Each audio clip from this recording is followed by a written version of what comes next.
The cameras were rolling. The audience was waiting. And the host? He thought he had her cornered. But when he asked Usha Vance if marrying a conservative meant compromising her identity, she didn't flinch, she didn't stutter, she didn't even blink. Instead, she flipped the entire interview on its head. And in just a few words, she left him scrambling, on his own show. What happened next? No one saw coming. This is the interview that backfired. The studio lights blazed against the glossy desk, cameras rolling, capturing every moment. The audience sat in hushed anticipation, the occasional murmur rippling through the crowd as they waited for what they had been promised. A heated debate. At the center of it all, the host, a well-known liberal TV personality, adjusted his tie, shuffling the stack of papers in front of him. He was an expert at this game, a veteran of political interviews where he coaxed, cornered, and dismantled guests who weren't prepared for his sharp, calculated questioning. Tonight, his guest was Usha Vance, a Yale-educated attorney, a woman of undeniable composure, and the wife of Senator J.D. Vance. Dressed in an elegant navy blazer, she sat with a quiet, unshakable confidence that already unnerved him. For the past 15 minutes, the interview had unfolded predictably. Discussions about law, public policy, and her advocacy work. But now, the host felt it was time to shift gears.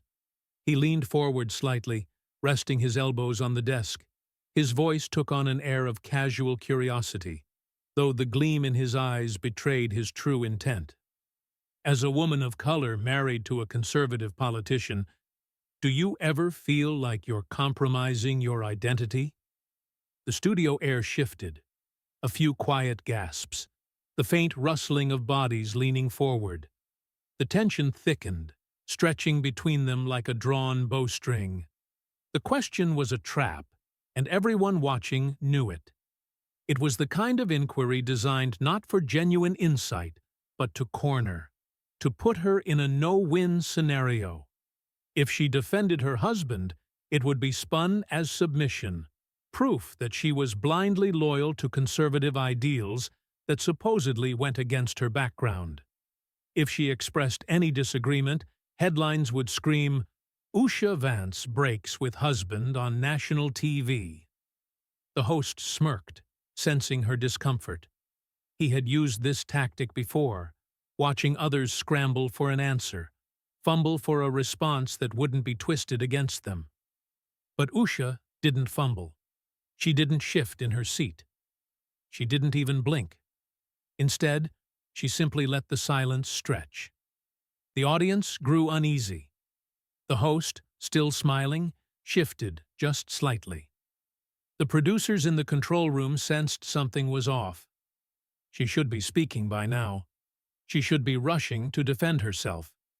Instead, she was waiting. Her expression was unreadable, but something in her measured stillness sent a ripple of unease through the set. The host blinked.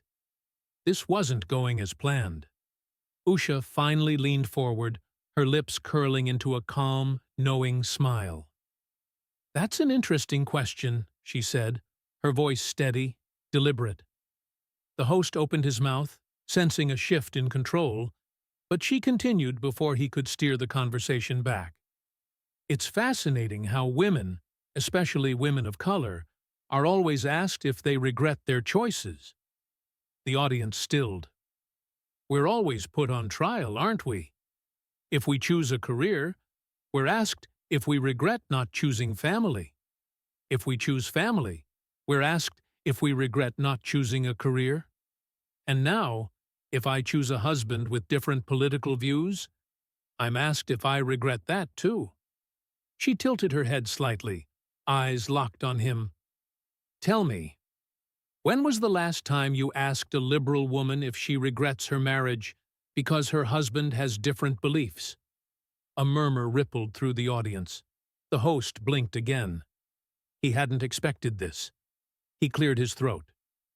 "I was just asking to—" No, Usha interjected, still smiling, still completely in control. You were testing me. The host forced a chuckle, but there was a flicker of uncertainty in his expression now. He wasn't used to this. His whole career was built on putting people on the defensive. But now, he was the one scrambling. She leaned back slightly, crossing one leg over the other, totally at ease.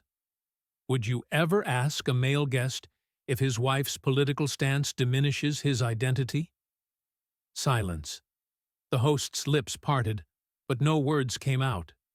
A few scattered chuckles from the audience. Some heads nodded. Some eyebrows raised. The cameras zoomed in just slightly, capturing the growing discomfort on his face. Usha wasn't answering his question. She was dissecting it. The host fumbled for control, his fingers twitching slightly as he shuffled his notes.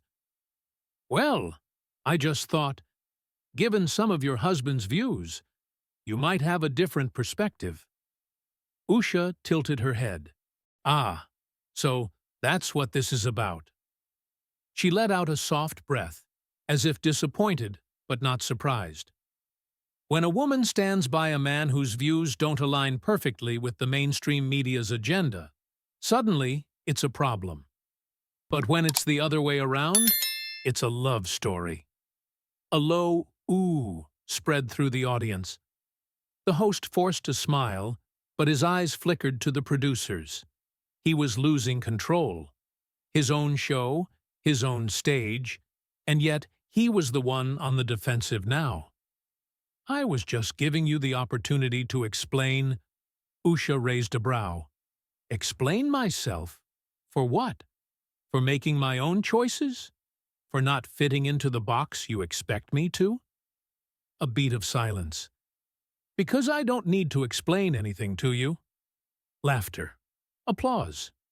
The host shifted again, adjusting his tie. The producers were desperate to move on, but the damage was done. And worse, it was all caught on camera. The aftermath. The internet erupts.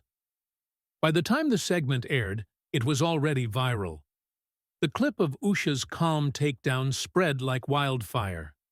Twitter was flooded with reactions. Screenshots of the host's stunned face became memes. This is how you dismantle a narrative without even breaking a sweat. She didn't argue. She didn't get angry. She just let him hang himself with his own question. Imagine being this unshakable. Absolute masterclass. Political commentators rushed to spin the moment. Conservative media praised her composure. Liberal networks tried damage control. But it didn't matter, because the moment belonged to her. And as Usha Vance logged off for the night, sipping her tea, watching the world react, she knew she had just delivered one of the most devastating responses in live television history. The fallout, media, politics, and the aftershocks. The morning after the interview, every major news outlet was talking about it. The segment hadn't just aired, it had exploded across social media, generating millions of views within hours.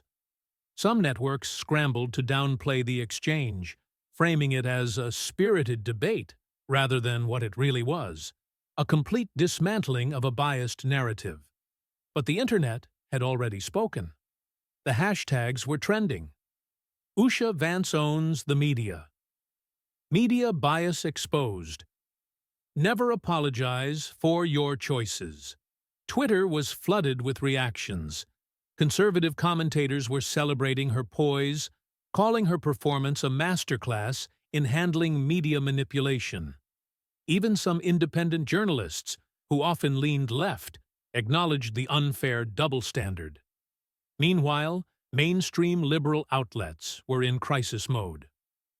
Savored the host's attempted damage control. The host, now under fire, did what most media personalities do when backed into a corner. He went on the defense. That morning, he tweeted, "Last night's conversation with Usha Vance sparked a lot of debate. My intent was to foster an open discussion, but it's clear that some people have misinterpreted the question. I respect Usha and wish her well. The replies were brutal. Misinterpreted? You literally tried to corner her and got wrecked. You weren't fostering discussion. You were setting a trap. She just happened to walk right through it untouched. Usha Vance handled you so smoothly. Even your producers must have been embarrassed. Within minutes, the tweet was ratioed, meaning the number of comments dwarfed the number of likes. And worse?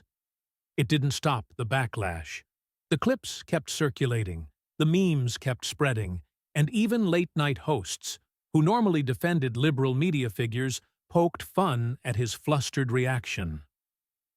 Saku, the political reactions.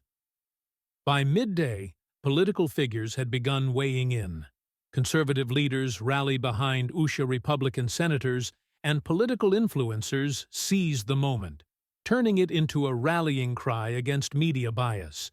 Senator Josh Hawley tweeted, "Usha Vance just gave a lesson in handling media attacks with intelligence and grace. This is why the left is so afraid of strong conservative women. They can't control them." Fox News ran a special segment highlighting Usha's calm demeanor and the host's visible discomfort. The headline? Usha Vance exposes media hypocrisy in one devastating interview. Tucker Carlson, during his evening monologue, smirked as he replayed the clip. "Notice how she didn't even raise her voice," he said, pausing the footage. "She didn't have to, because when you're right, you don't need to shout. You just need to let the other guy trip over his own arrogance. And boy, did he trip." Democrats tried to distance themselves. While liberal politicians typically rallied behind the host, this time was different. The interview had backfired so badly that most stayed silent.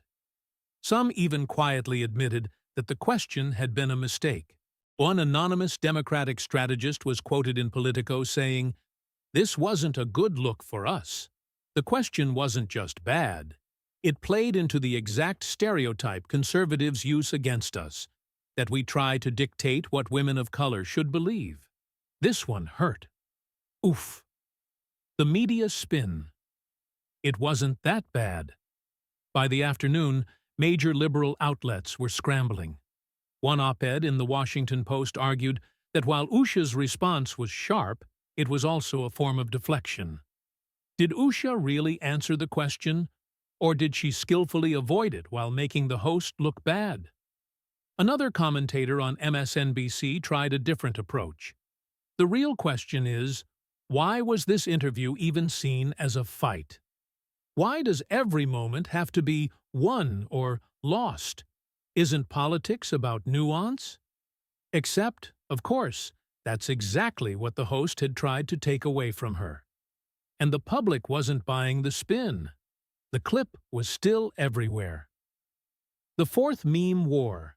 The internet takes over. By nightfall, social media was a battlefield. Someone set the interview to dramatic music, zooming in on the host's panic-stricken face every time Usha calmly destroyed his argument. Another photoshopped his expression onto the famous distracted boyfriend meme, with media narratives labeled on the woman he was abandoning. One popular post simply said, "Women don't owe you explanations." Even non-political influencers got involved. A well-known comedian posted, "That wasn't an interview. That was a public execution." Thousands of retweets. Even neutral observers had to admit it. The host got humiliated. The final lesson. Why this moment mattered. As the storm continued to rage, Usha remained silent. She didn't post a follow-up tweet. She didn't go on a victory tour. She didn't fan the flames. She didn't need to. Her silence was powerful, because the truth spoke for itself. And in that silence, millions of women across the country saw something they recognized. A woman asked to justify herself. A woman expected to explain her choices. A woman given a trap question and expected to trip over it. But instead, she flipped the script. She made people think. And that's why the moment wasn't just viral, it was cultural. Because in the end, this wasn't just about Usha Vance or one failed interview. It was about how we treat people when we think they owe us an explanation for their choices. And sometimes, the most devastating response isn't shouting. It isn't arguing. It's simply refusing to play the game.